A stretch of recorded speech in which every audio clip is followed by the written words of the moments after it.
Terpujilah Kristus akan segala kebaikan kemurahan cintanya kepada kita.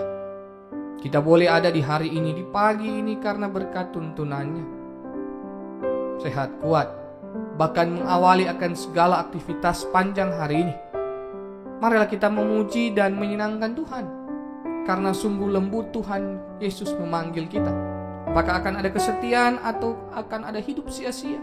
Jawablah dalam diri kita masing-masing. Sungguh lembut Tuhan Yesus memanggil aku dan kau.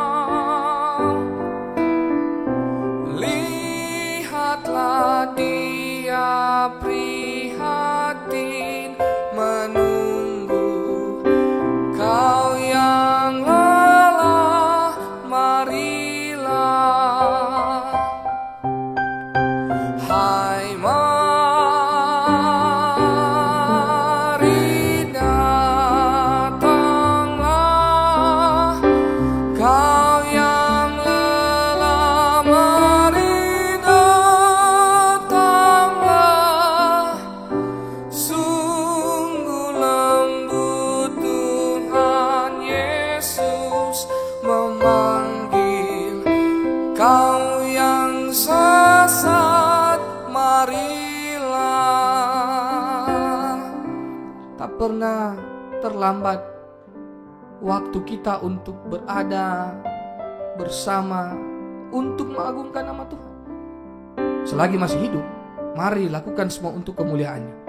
Karena ketika hidup kita sudah diisi dengan firman, pujian, maka niscaya kehidupan kita tidak akan menjadi sia-sia.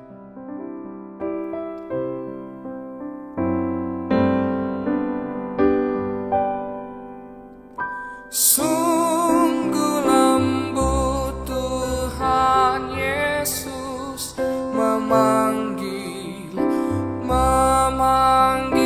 aku dan kau. Lihatlah Dia prihatin menunggu kau yang lelah, marilah. Hai mari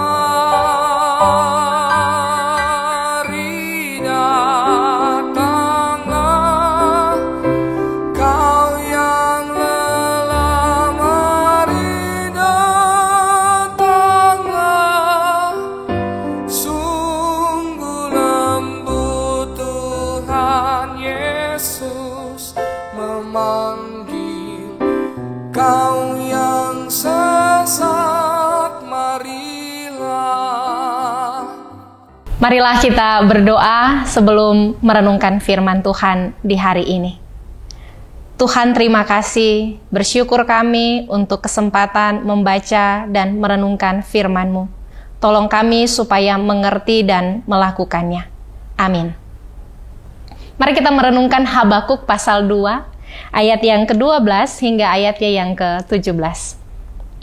Celakalah orang yang mendirikan kota di atas darah dan meletakkan dasar benteng di atas ketidakadilan.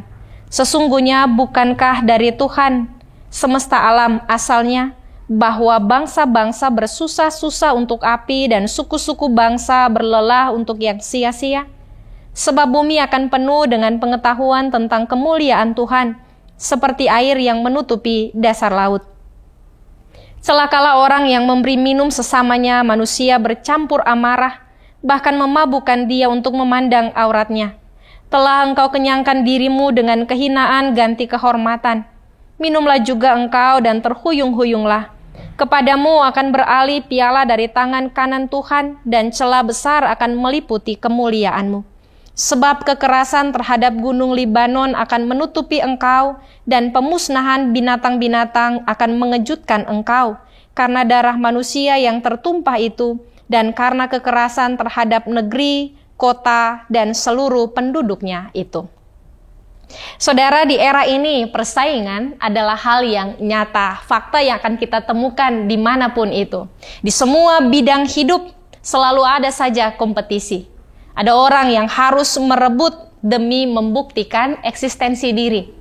Tapi di tengah semua kenyataan ini, firman Tuhan hari ini mengingatkan kita supaya kita tidak terjebak oleh situasi dan kemudian jatuh dalam perilaku-perilaku hidup yang salah, jatuh dalam dosa, melainkan supaya kita tetap bertahan untuk melakukan apa yang Tuhan kehendaki dan memelihara iman dalam hidup setiap hari. Hari ini kita belajar bahwa hidup dalam amarah, hidup dalam kekerasan, hidup dengan merancangkan kejahatan adalah hidup yang tidak dikenan Tuhan.